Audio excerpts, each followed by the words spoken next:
प्रणाम, शनि राजा को प्रणाम।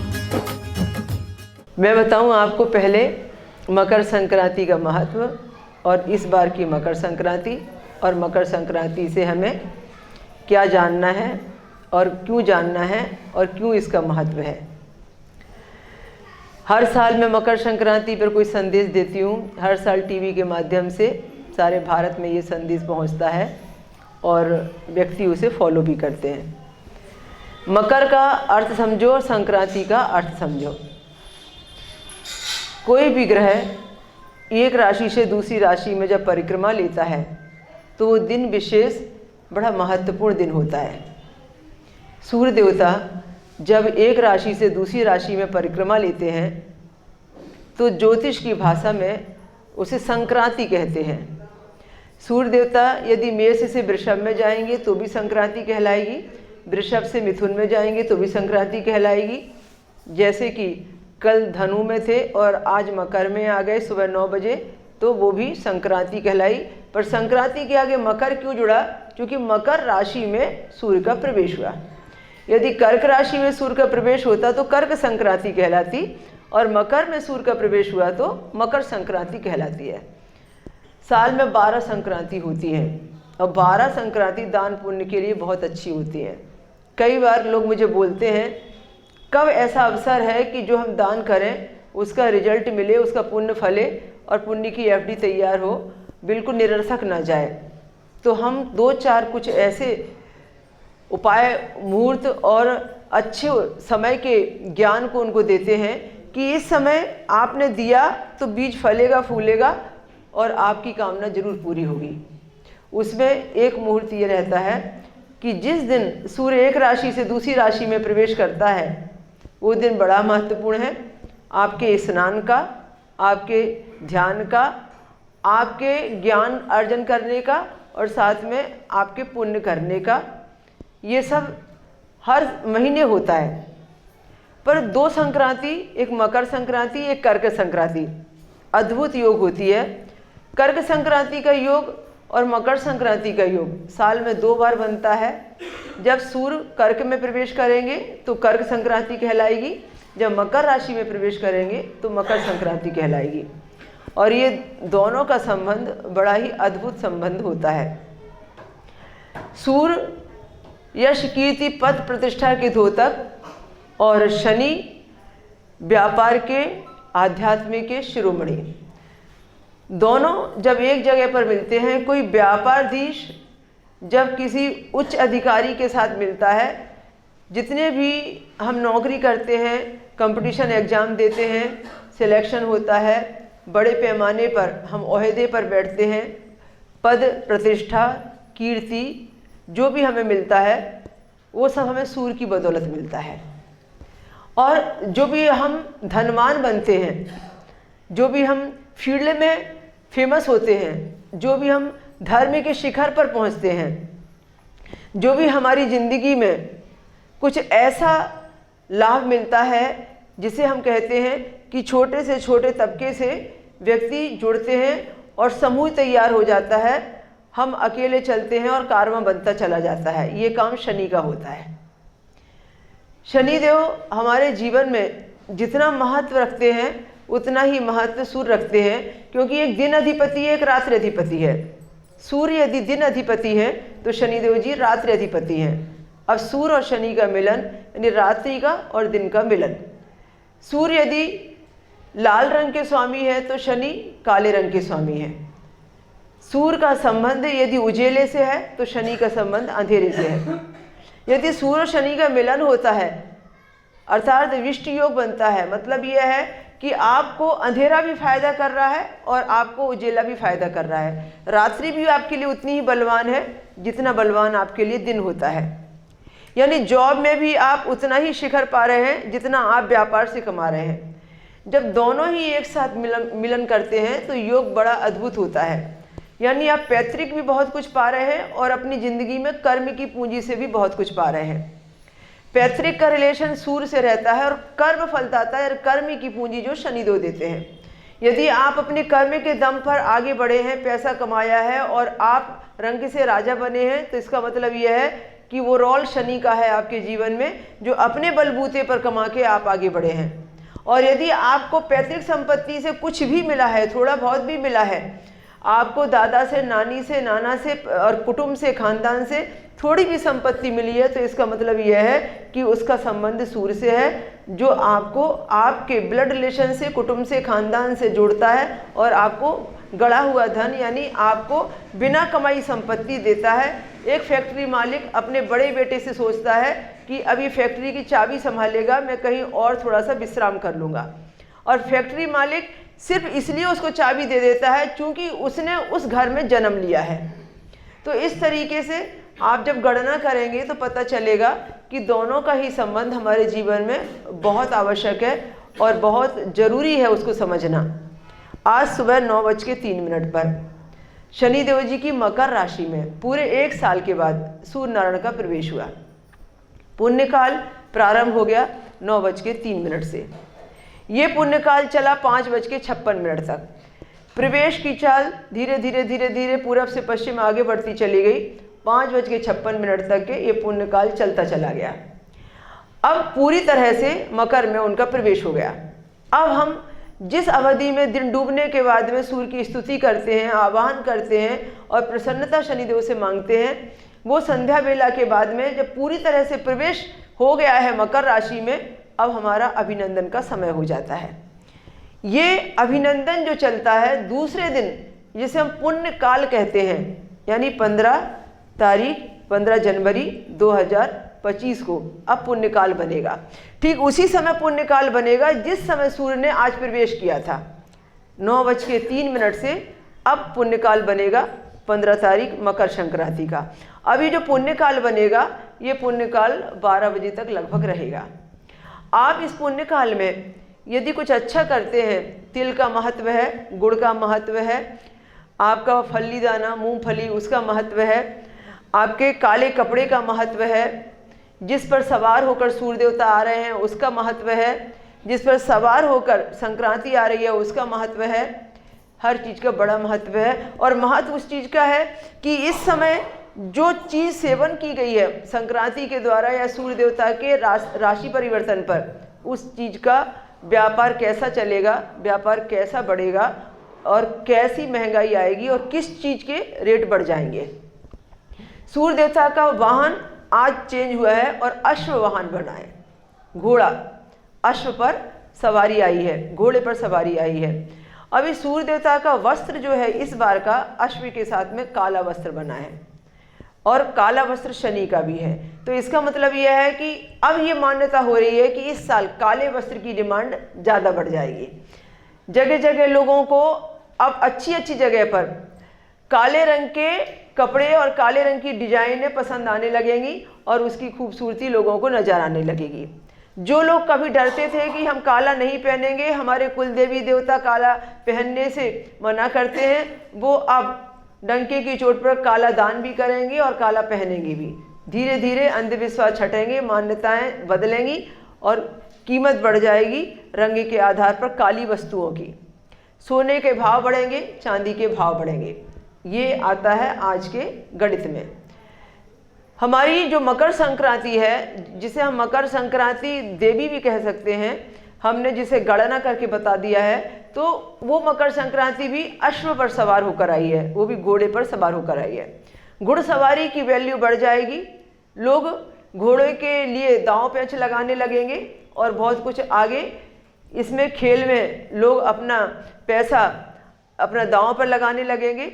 और इस तरीके से आप देखेंगे कि जैसे हम चांदी के घोड़े दान किया करते हैं, इसी तरीके से लोग चांदी की चीज़ में भी अब घोड़े की नक्काशी देखेंगे।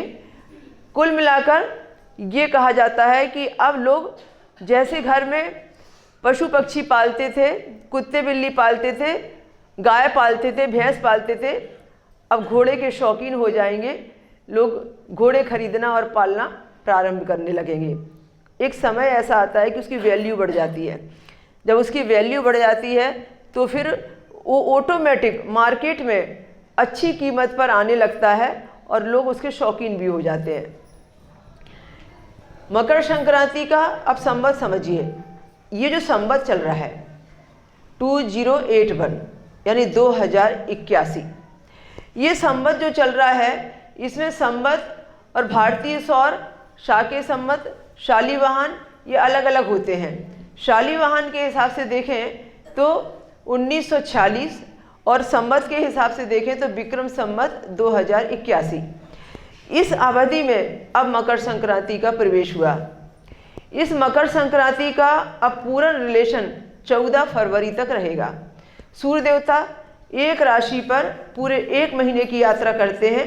कभी 1 महीने पहले असर दिन में 1 दिन आगे पीछे हो सकता है, जैसे 13 तारीख या 15 तारीख, 1 दिन आगे पीछे हो सकता है, पर गणना हमारी 1 महीने की ही होती है। 1 महीने में ही वो अपनी यात्रा पूरी करते हैं। पौष महीना, हिंदी महीनों में आप अंग्रेजी में जो जनवरी का महीना कहते हैं, असल में हम सूर्य की गणना से जब महीना निकालते हैं तो पौष महीने के अंतर्गत ये महीना आता है। पौष एकम, आज का जो दिन है कृष्ण पक्ष। तो इस तरीके से यदि हम पूरा गणने का इतिहास निकालें तो हमें समझ में आता है कि जो भी तिथि मकर संक्रांति के दिन पड़ेगी, जो भी समय पड़ेगा, वो सब बड़ा महत्वपूर्ण होगा, उसकी वैल्यू बहुत ज़्यादा बढ़ जाएगी। आपने देखा, मैंने 1 महीने पहले से लोगों को मैसेज भेजा था या यहाँ बोर्ड में लिखा था कि नवग्रह शांति पूजा का मुहूर्त सुबह 9 बजे का है, और सुबह 9 बजे का मुहूर्त था, इसलिए बराबर सुबह 9 बजे हमारे यहाँ पूजा हॉल में पूजा प्रारंभ हो गई।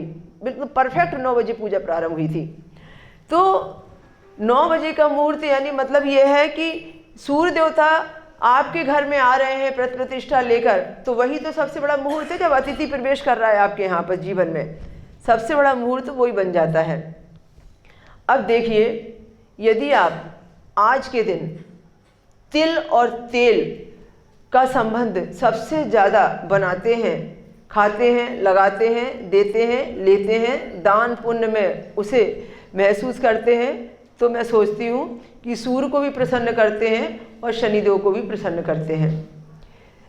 तिल, जिसे तेल निकलता है, और तेल जिन वस्तुओं से भी निकलता है, वो सारी चीज़ें आज के दिन के दान पुण्य की महत्वपूर्ण चीज़ें हैं।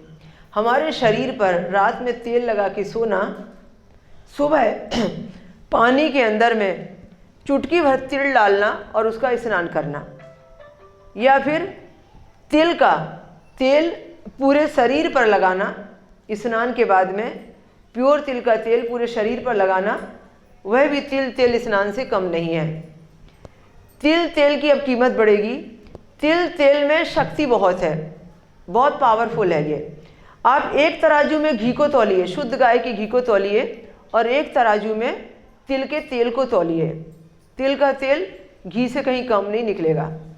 बल्कि आज जो लोग मोटापा कम करना चाहते हैं, फैट काटना चाहते हैं, तो तिल के तेल में वो खास बात है कि वो चर्बी को भी कम करती है, और तिल का तेल चर्बी को बढ़ने से भी रोकता है, और आहार में और मजबूती में आपकी हड्डियों को मजबूत करने के लिए वह घी से भी कहीं अच्छा है, जो कि फैट नहीं बढ़ने देता। जब हम बड़े बड़े क्षेत्रों में कुछ कोर्स करने जाते हैं, मैं आपको उदाहरण देती हूँ जिंदल का।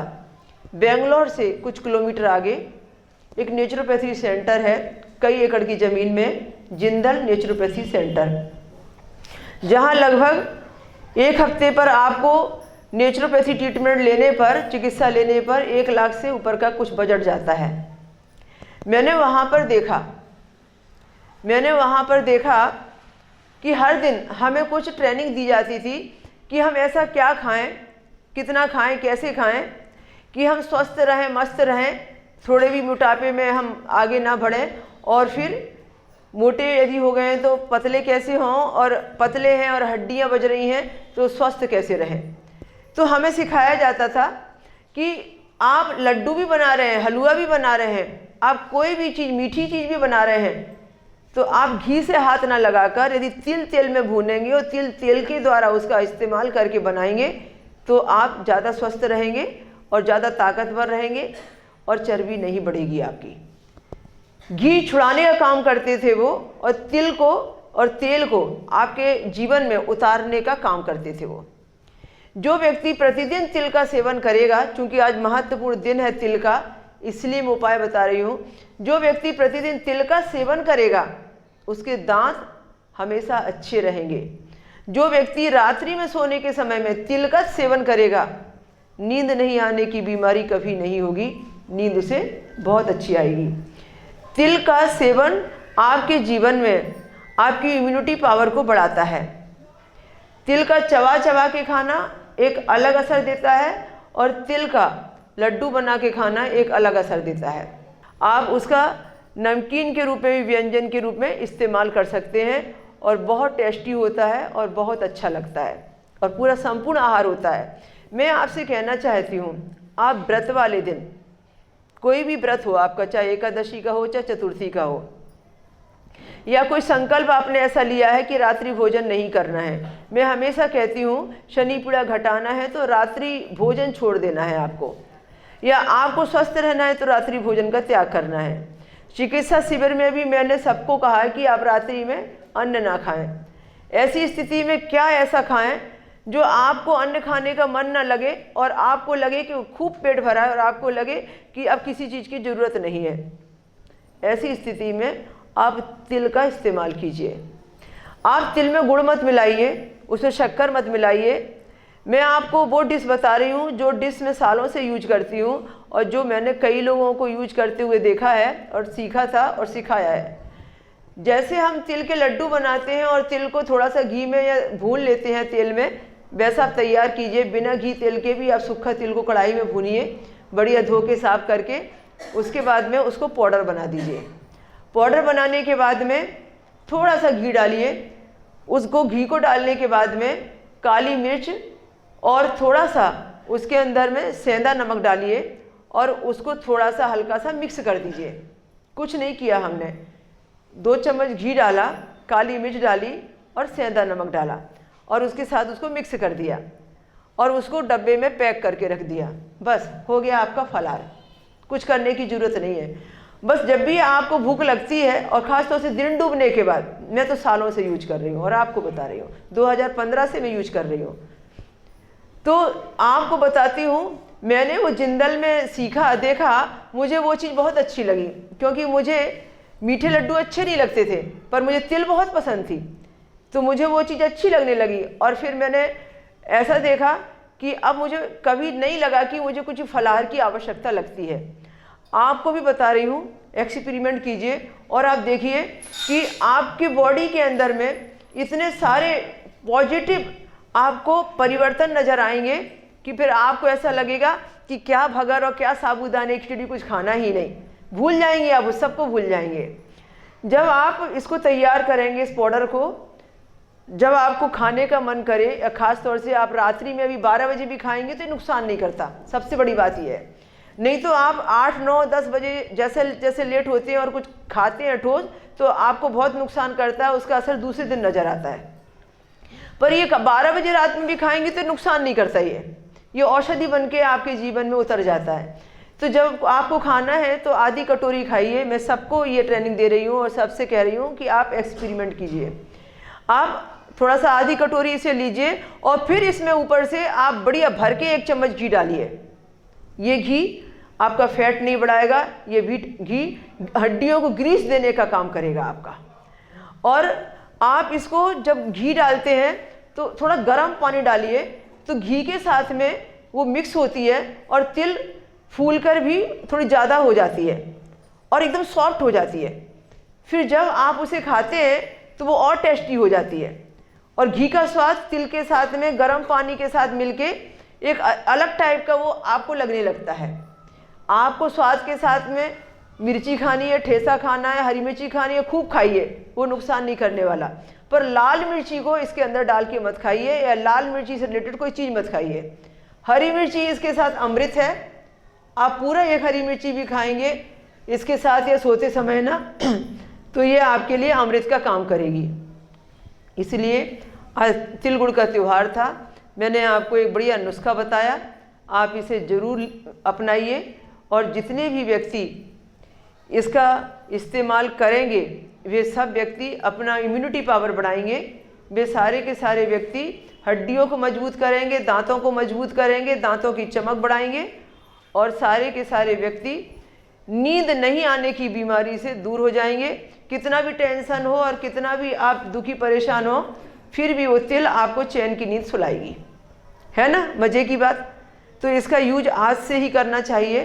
कितने व्यक्ति आप लोगों में से ऐसे हैं कि इसका इस्तेमाल करने के लिए आगे तैयार हैं? हाथ उठाओ। कितने व्यक्ति ऐसे हैं? बहुत सुंदर, 80% लोगों ने हाथ उठाया। बहुत सुंदर। इसका मतलब यह है कि शनिदेव जी ने आज प्रेरणा दी और मैं आपको एक बढ़िया टिप्स बता पाई और वो आपके लिए इस्तेमाल में काम में आ पाई। मुझे बहुत खुशी मिली।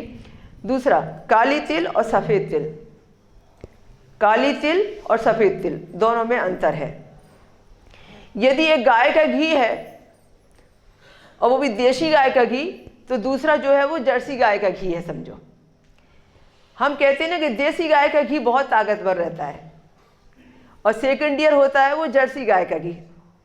तो जो सफ़ेद तिल है वो जर्सी गाय का घी है और जो काली तिल है वो देसी चीज़ है, देशी गाय का घी है।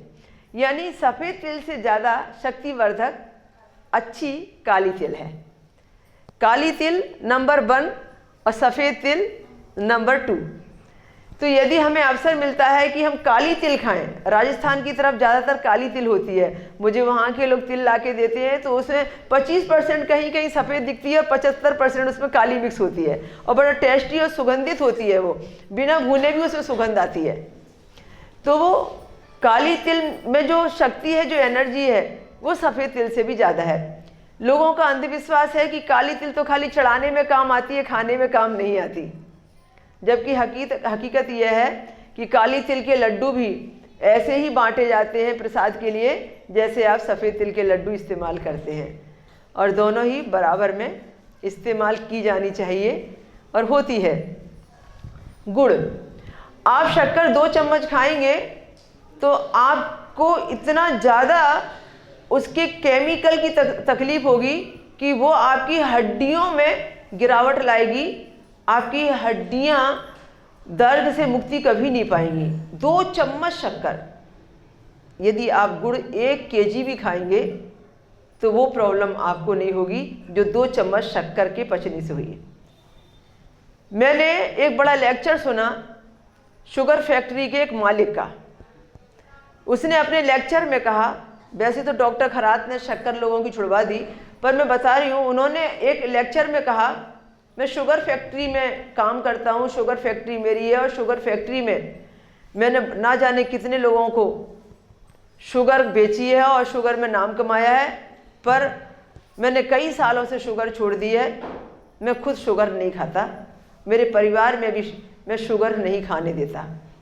उसने उसके बारे में इतना बताया कि शुगर क्यों नहीं खाता। आज शिगनापुर की तरफ आप कभी जाइए, एक नाला बहता है, उसमें शुगर फैक्ट्री की तरफ से पानी आता है।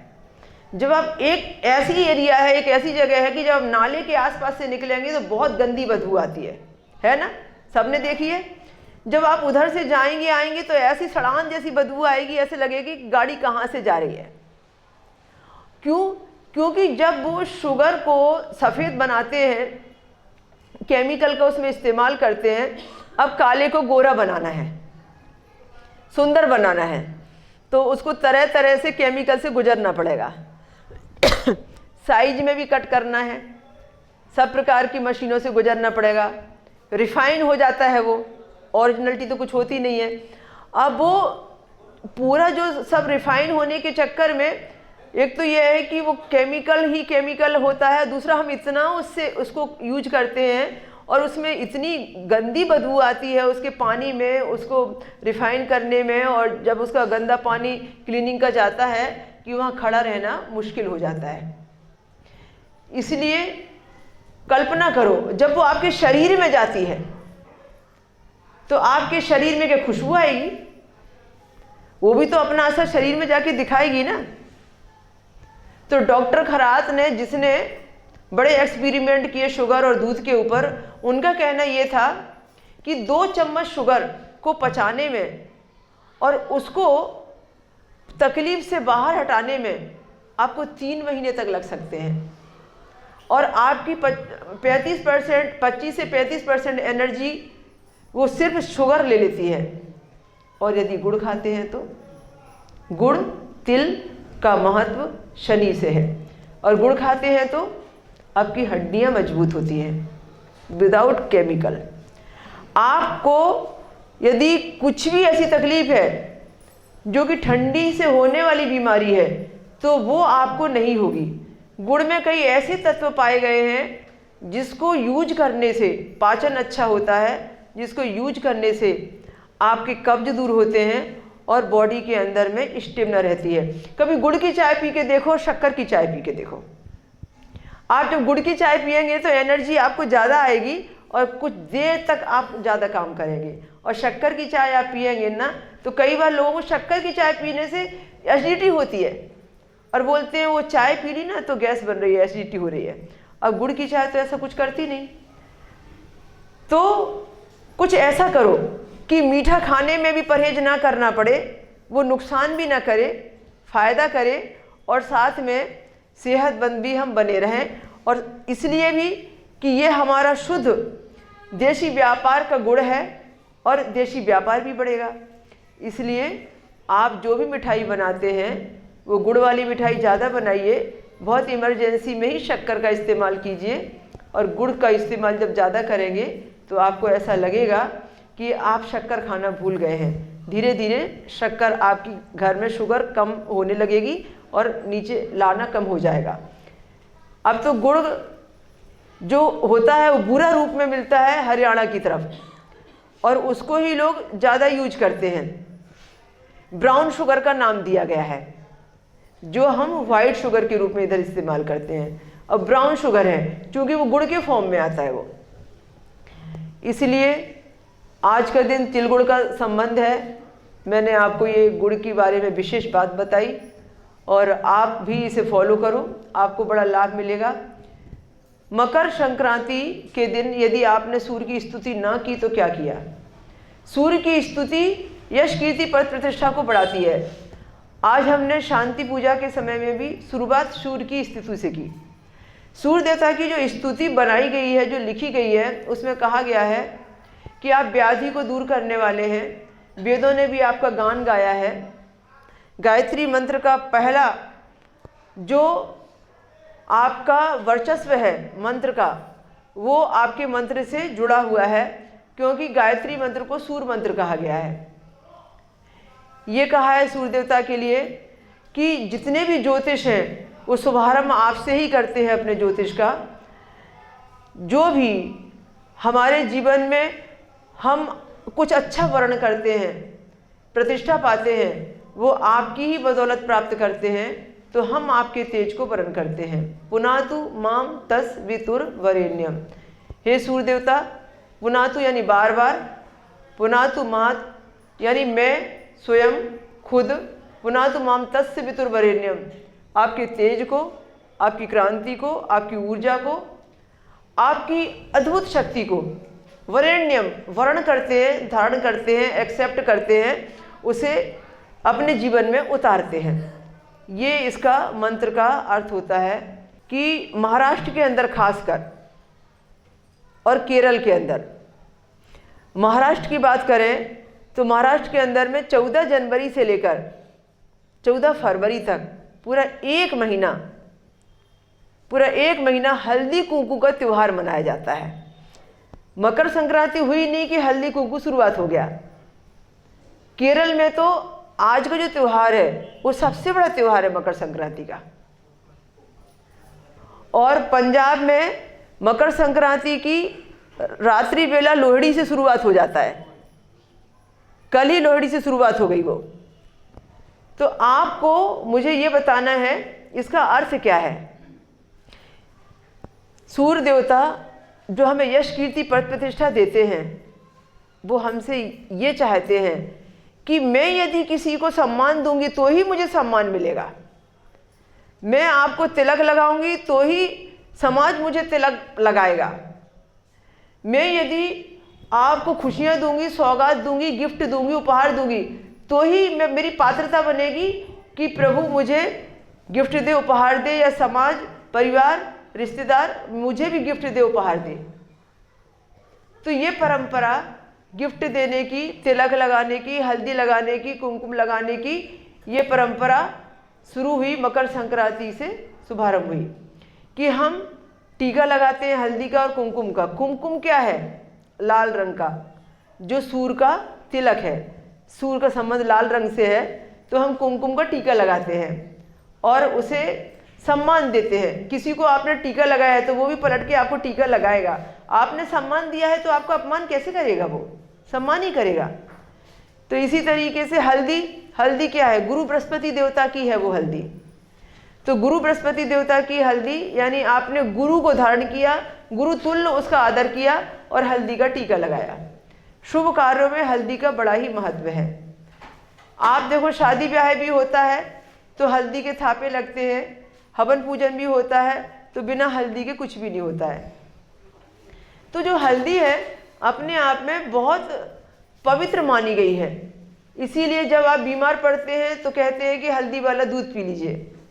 हल्दी में पवित्रता भी है और हल्दी के अंदर में सारे बॉडी के अंदर के कीटाणु बैक्टीरिया को ख़त्म करने की पावर भी है, पूरा रक्त शोधक है वो। तो इस तरीके से गुरु बृहस्पति देवता की हल्दी और सूर्य की कुमकुम, दोनों जब हल्दी कुमकुम बन जाता है और माथे पर तिलक धारण करने का जब काम करता है तो वो हल्दी कुमकुम का त्योहार बनाता है।